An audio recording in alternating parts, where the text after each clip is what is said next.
Bismillahirrahmanirrahim. Raditu billahi rabba wa bil islami dina wa bi Muhammadin nabiyyan wa rasula. Rabbi zidni ilma warzuqni fahma.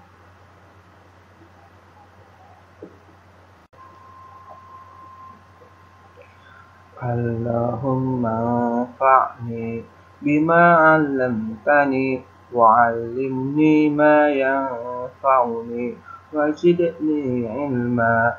Amin.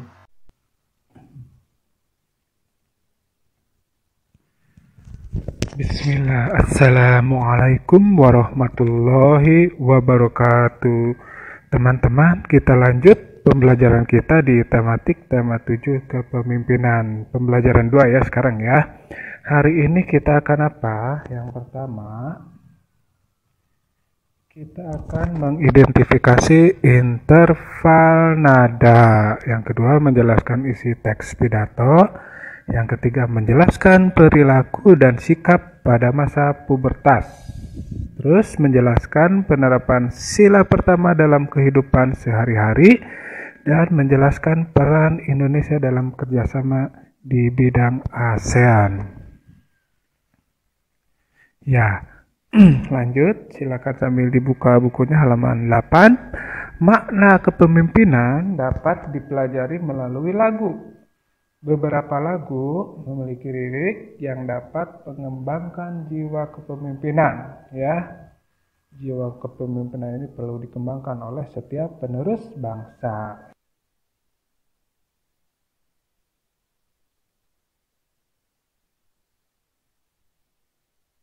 Silakan dilihat di halaman 9. Nah,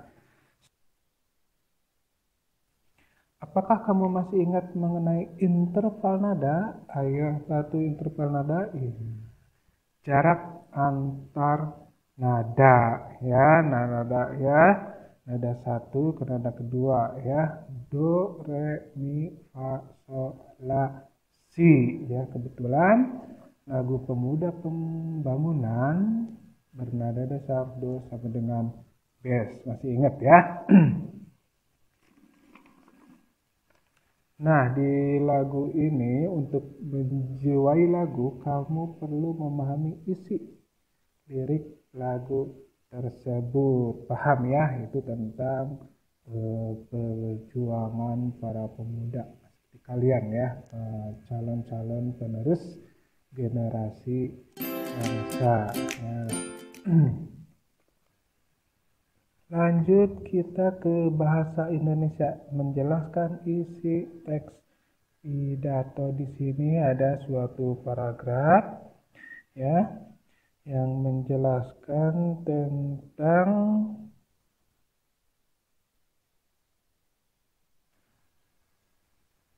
perkembangan pada usia remaja ya, perkembangan mental ya. Seorang anak perlu diberi bimbingan. Ya.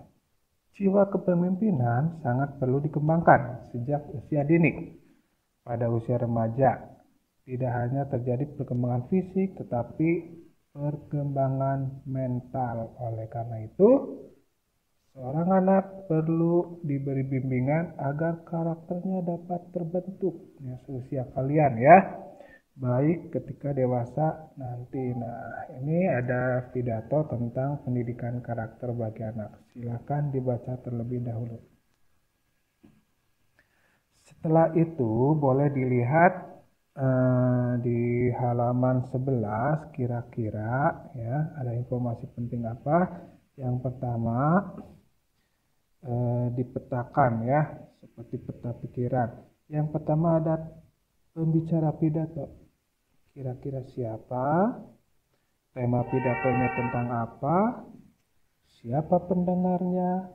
Kira-kira di mana tempat pembicara melakukan pidato? Dan yang terakhir, poin pidato. Ya. Poin, ya. Silakan, boleh hal-hal penting poin itu ya, silakan. Dan simpulannya, silakan bisa dibuat oleh kalian di halaman 11 sambil berlatih.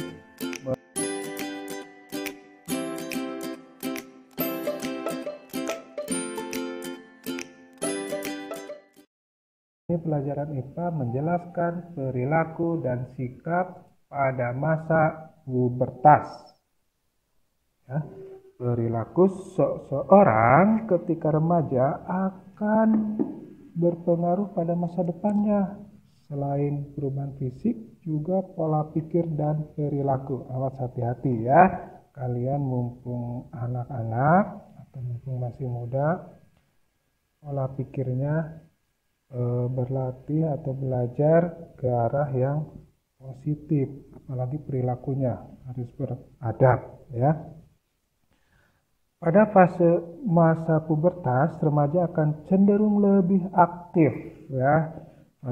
Pada fase ini lebih baik melakukan berbagai hal positif ya. Sikap-sikap apa yang harus dilakukan ya, beberapa perubahan perilaku dan sikap pada masa pubertas. Yang pertama, menjaga kesehatan dan kebersihan diri. Tentu saja kamu harus sehat dan bersih. Dua, menggunakan pakaian yang sopan. Sudah ya, pakaian secara Islami tentu saja dengan adab agama Islam. Mulai memilih teman ya, memilih teman yang tentu saja baik bagi pergaulan kamu di sekolah maupun di rumah dan masyarakat. Dan mulai mandiri untuk melakukan sesuatu karena kamu sudah besar, sudah remaja, bukan anak kecil lagi. Dan yang terakhir, memiliki rasa ingin tahu tinggi karena kamu sudah mulai mencari jati diri ya. Itu adalah menjelaskan perilaku dan sikap pada masa pubertas.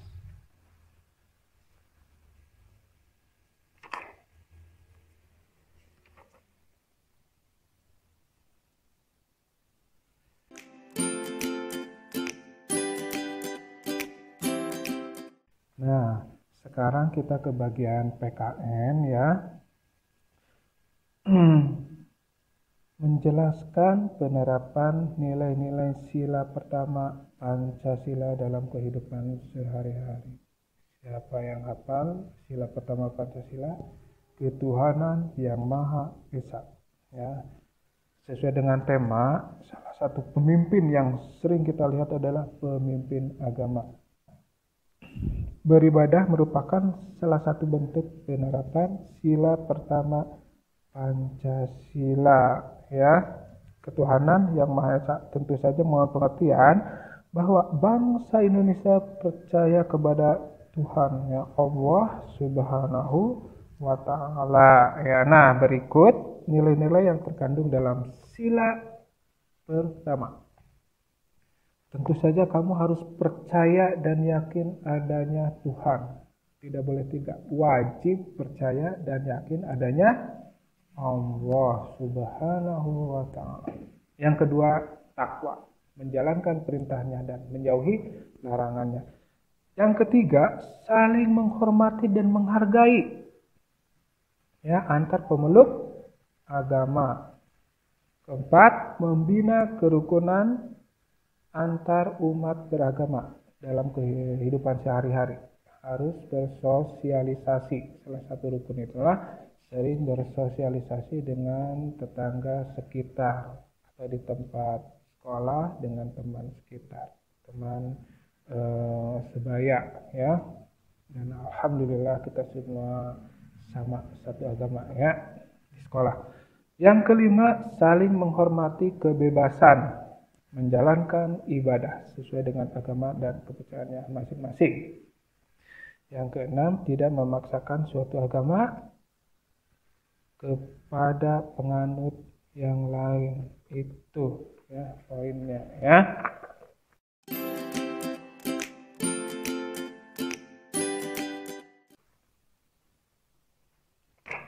Lanjut.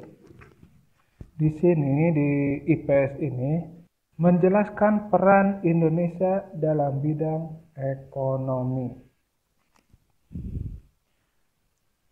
Yang pertama, kerjasama di bidang komoditas utama, terutama pangan dan energi. Ya, negara-negara ASEAN terletak dalam wilayah geografis dengan karakteristik serupa sehingga menghasilkan produk pangan yang sama. Senasib sepenanggungan, kerjasama yang dilakukan bertujuan meningkatkan sistem kontrol pangan sehingga produk pertanian ASEAN memenuhi standar yang diakui secara internasional. Yang kedua, kerjasama di bidang industri dan perdagangan. Ya. Di bidang ekonomi melalui industri dengan adanya AFTA. Ya, sudah dijelaskan ASEAN Free Trade Area atau kawasan perdagangan bebas ASEAN. Ya, tuh contohnya ya. Nah, di AFTA ini tujuan untuk meningkatkan daya saing ekonomi negara-negara ASEAN sehingga dapat meningkatkan pemberian modal dari luar negara ASEAN. Ya. Sebagai salah satu negara pendiri, Indonesia mempunyai peran yang penting sebagai produsen juga, distributor, serta konsumen karena paling banyak penduduknya ya di ASEAN ini Indonesia ya paling banyak. Nah, selain melakukan ekspor dan impor, Indonesia juga memiliki peran ekonomi lainnya. Ya, silakan lihat di halaman 20 ada ikut serta dalam penerapan tarif khusus barang impor. Ya, membentuk kawasan pertumbuhan di ASEAN, ya, misalnya pembentukan BIMPEAGA ya, antar negara Brunei, Indonesia, Malaysia, dan Filipina. Juga ada mendorong produsen ikut serta dalam pembangunan ekonomi di kawasan Asia Tenggara. Misalkan Indonesia memiliki stasiun broadcaster terbesar di Asia, misalkan MNC. Ya, MNC itu terbesar di Asia Tenggara, ya. MNC, RCTI, Global, MNC, dan satu lagi iNews, ya. Nah, CTI Plus mungkin dari internet, ya. Nah, itu salah satu terbesar di Asia Tenggara, ya.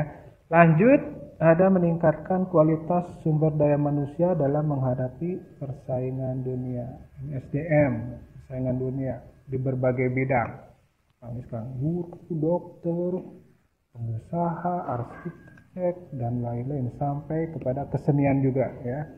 Yang kelima, meningkatkan kualitas barang dan jasa yang akan diekspor ke negara lain di ASEAN harus memenuhi standar ya, ISO begini ya. Nah, itu tadi kerjasama apa saja peran Indonesia dalam bidang ekonomi di negara-negara ASEAN ya. Sebelumnya silakan dilihat dulu halaman 80, boleh diisi. Tuliskan asal dan tujuan ekspor dan impor yang dilakukan. Boleh lihat internet, boleh lihat buku atau media lain, itu demi pengetahuan kalian.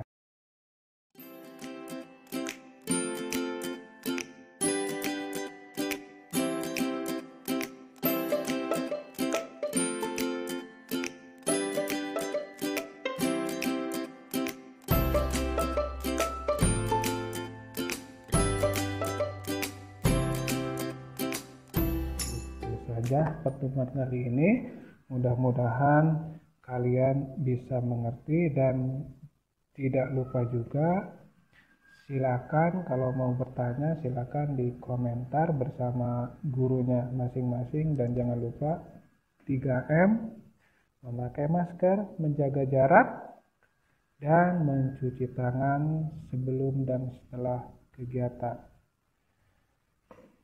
Ditutup dengan hamdalah. Alhamdulillahirabbil alamin. Subhanaka Allahumma wa bihamdik asyhadu an la ilaha illa anta astaghfiruka wa atubu ilaik. Wassalamualaikum warahmatullahi wabarakatuh.